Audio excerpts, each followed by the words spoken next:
Welcome back once again. This video is the follow-up to the reviews on both Studio Series 32 Optimus Prime and Studio Series 35 Jetfire.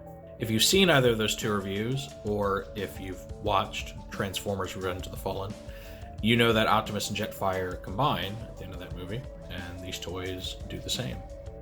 So this video is going to cover the transformation into their combined mode, which is called Jetwing Optimus Prime, and then just getting a good look at the combined mode itself and doing some comparisons with the original Revenge of the Fallen Jetwing Optimus Prime combiner, and as always, just giving some final thoughts on the subject of the video. Alright, first we're going to start with Jetfire. If you haven't already, remove his weapons and set them off to the side. Like so. Then we're going to take his hands, turn them palm up, and then fold them in until the hole on the palm of his hand plugs into the peg on his forearm, like that. Now, in my copy of Jetfire, this one doesn't like to stay plugged in all the way. It kind of pops back out due to some tolerance issues, but it doesn't have any noticeable effect on the finished product, so I'm not worried about it. All right, then I'm gonna turn his forearms in like that.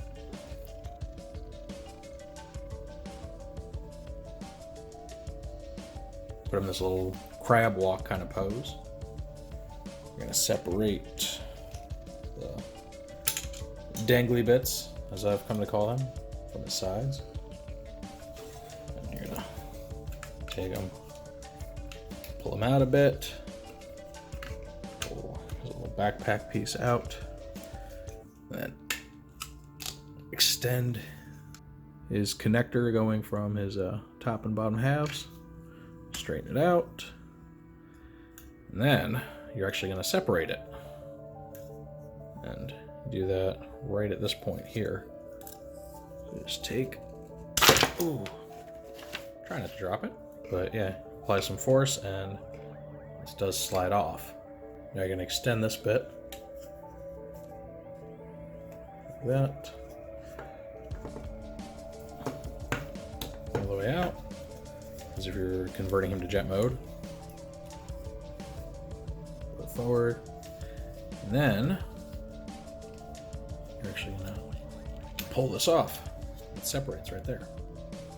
You're going to set this part of him aside for now, and these pieces actually separate in half, so, and those will also be set aside. All right, now you're going to take his legs. Looks like some kind of Gerwalk mode, doesn't it? All right, this piece you're going to fold all the way in,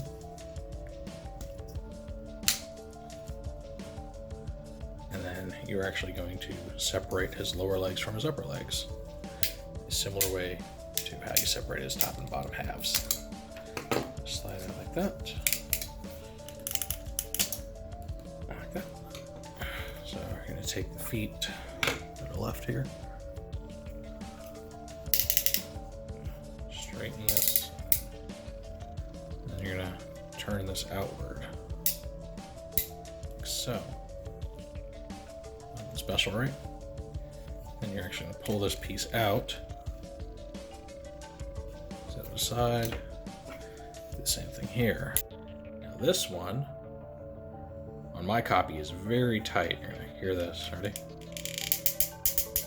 This worries me. I don't know why that joint is so tight. Once you swivel it past about the 45-degree mark, it's really, really tight. And I'm afraid I'm gonna crack this one day. But swing it forward like that. And cast that aside as well. Now we take the upper legs, flip upside down. You're actually going to remove these little gray pieces. They should just come off. This is like the parts formiest combiner ever. Same thing here. Just wiggle that piece off, set it aside. All right, the back wings, you're going to close back up, as if you were converting to jet mode, like that. forward, like so. Separate his pelvis. And just put his legs completely straight. Like this, kind of give it a nice flat profile here. Now, oddly enough, one thing that's not covered in the instructions is what you do with Jetfire's upper body. It isn't just cast aside not to be used, there actually is very much an intended purpose for it. I don't know why it was left out of the instructions. I'm sure it was just an accident or they ran out of room. I don't know. But I will show you how it's supposed to be done. So the first thing you want to do is bring his head up, get it to peg in just like it does in jet mode. Push his little hair fin things together. All right, one thing you can see I've already done is taken his little spine piece, shove it all the way forward, goes like that, forms like a handle there. Now here, I'm actually gonna spin his forearms around 180, like so.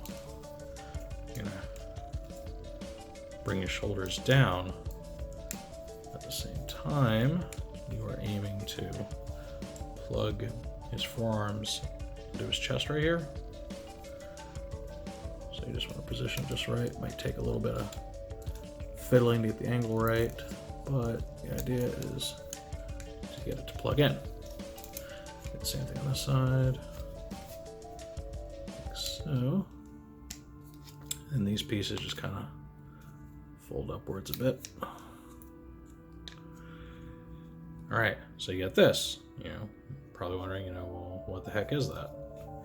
Well, those little gray pieces you took off of his legs before, they serve a purpose.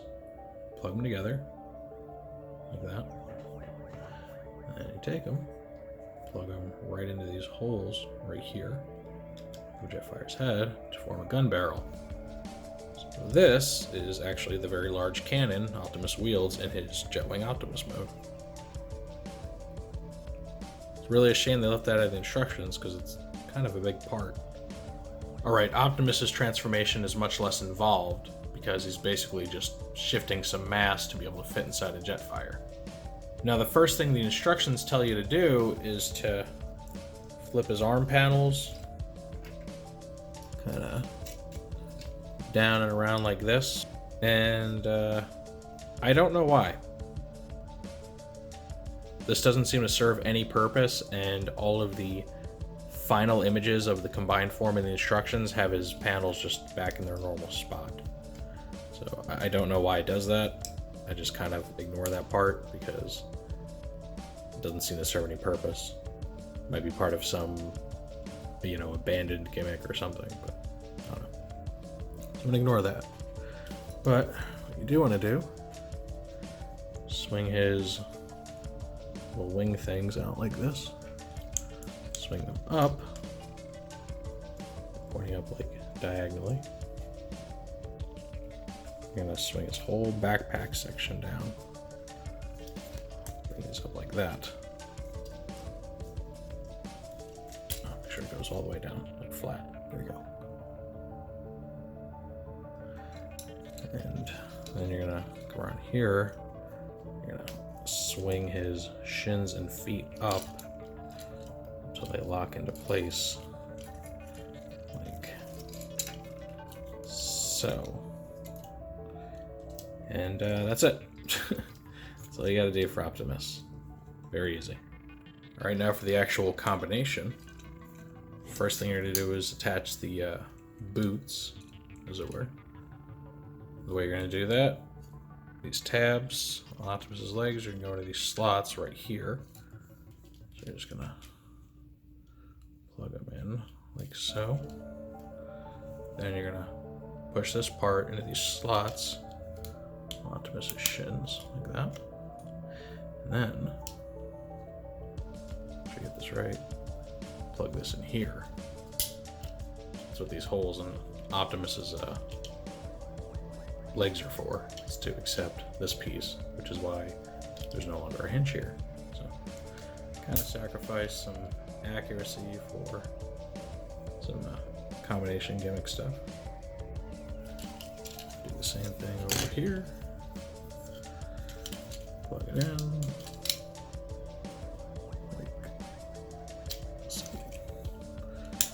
Push that in there. I'll fight with this really tight mushroom bag again. That's what I want it to. I swear it's gonna break one of these days. And then, boom, big boots. Look at that. All right, the next part is the big jet backpack. Probably the most important part of this combination. So the way you attach this thing is you're gonna kind of push it on and then slide it down to where these pieces here go down these grooves on Optimus's backpack. It's not a tight connection, but it's enough for gravity to hold it in place anyway. Then you're gonna bring the dangly bits around.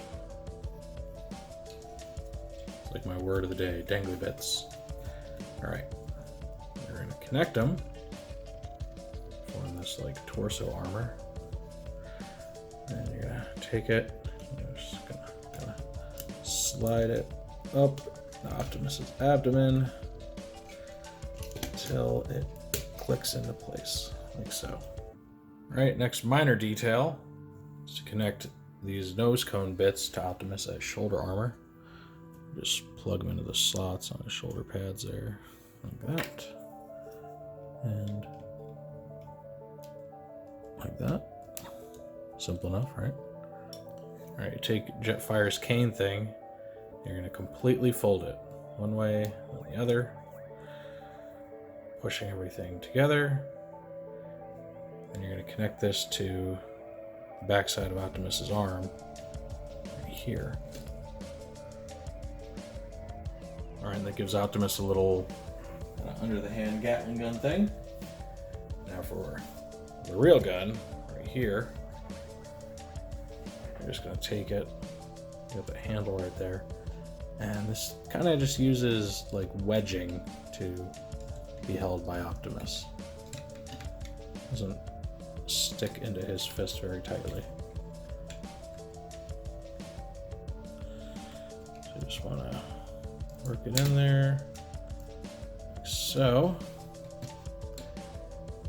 and boom. Optimus has his massive cannon. Now this thing's really heavy, so his arm isn't really capable of holding it up on its own.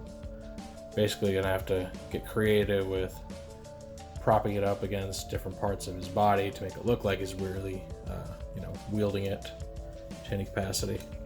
But it does look good, at least in a static pose, you know.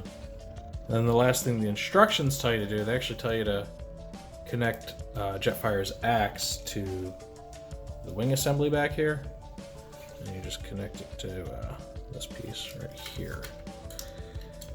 Now, it doesn't go on there very well. There's kind of some clearance issues.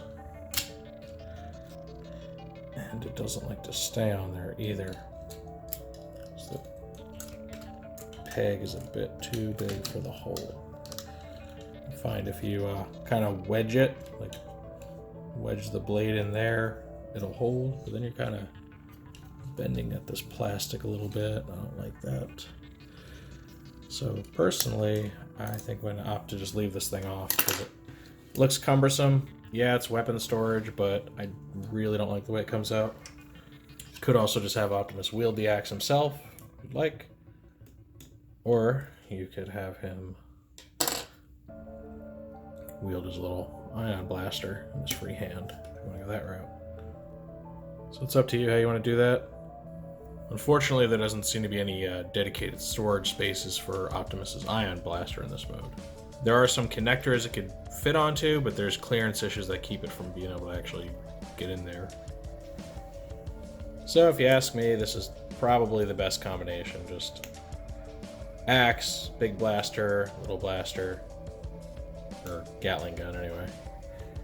And then just have them look like this big old harbinger of Autobot justice. Now, unfortunately, with this big honking gun on one side, it makes him very heavy to whatever side he's wielding it. So he kind of just leans that way, and there's not a whole lot you can do to stop it.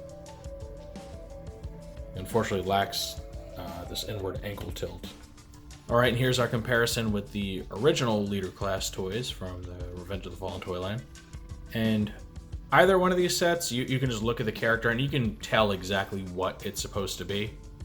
Both of them hit enough of the cues to where, you know, if you've seen the movie, you're like, oh yeah, you know, that's from when Optimus and Jetfire combine at the end. I remember that. Now for this set here, I've always been very fond of this, even though it's not entirely accurate to how their combined form looked in the movie. The fact that it's formed from the transformation of two robots, which is more standard for combiners, but not accurate to how, you know, in the movie Jetfire basically gets taken apart into little individual pieces and attached to Optimus, much more like what we see with the Studio Series toys. So overall, the new versions do a much better job of capturing Optimus's appearance at the end of Revenge of the Fallen, though I'm still always going to have a hard time letting go of the original set because it's so impressive looking. The old Leader class Optimus just by itself was an incredibly impressive figure, almost masterpiece level. And even though the Jetfire component wasn't as great, he does do a good job of making Optimus look very impressive. So if you have the original toys, you know, good on you. You may not feel the need to replace them unless you just really want something much more accurate to the big screen or you're a completionist. However, if you don't already have this set, aftermarket value on either of these toys is going to be really high, really not worth it. So in that case, you're unquestionably better off just getting the new Studio Series toys. It's 1 Leader, 1 Voyager, running about $80 total plus tax, and it has the added bonus of scaling with the other Studio Series toys. So before the final thoughts, we have to cover the topic of Jetfire's mysterious accessory. And it's this. One that, as you can tell, is basically Optimus's abdominals. Here are the ones that come with Optimus. You can see they're very similar. First difference you're going to notice is their different paint. This one is a darker, more metallic red. Not too far off from Studio Series 5 Optimus, though don't get excited, this is not compatible with that toy at all. So when I first got this toy, I didn't know what this was for. Why, you know, we had a separate ab piece, why the ab pieces were removable from Optimus. I did notice that if you look at the way the holes line up, specifically on this side, they're a little bit different between the two. So I thought maybe that this was like a fix, because they realized that the grooves in this armor piece right here didn't perfectly match up with the ones on the the stock abs for Optimus. And in reality, they do line up more perfectly with these holes than those. However, that significance went out the window when we found out that there's going to be a Leader class Dark of the Moon Optimus Prime, who is basically this toy with a trailer that turns into weapons and flight tech and stuff, and a different set of abs that are more accurate to the modified CGI model for Dark of the Moon that Optimus had. So despite all my rampant speculation and all that, turns out that this mystery piece is really just an adapter so that you can attach Jetfire to the Leader class Prime that's due out later, I think this year. So I still don't know what the significance is for the differences in the shape of the holes in the abdominals, but oh well. And in case you're curious, this is what they look like plugged into this Optimus. You can see the color really doesn't match at all. And that brings us to the end of our look at Jetwing Optimus Prime, the combined form of Studio Series 32 and 35. For people that were wanting a more accurate Jetwing Optimus, it's been a long wait, but that wait is paid off. This thing is absolutely brilliant. Both the Optimus component and the Jetfire component are very screen accurate in their individual modes, their combined mode. Figure is very stable, which is surprising given how top heavy it is.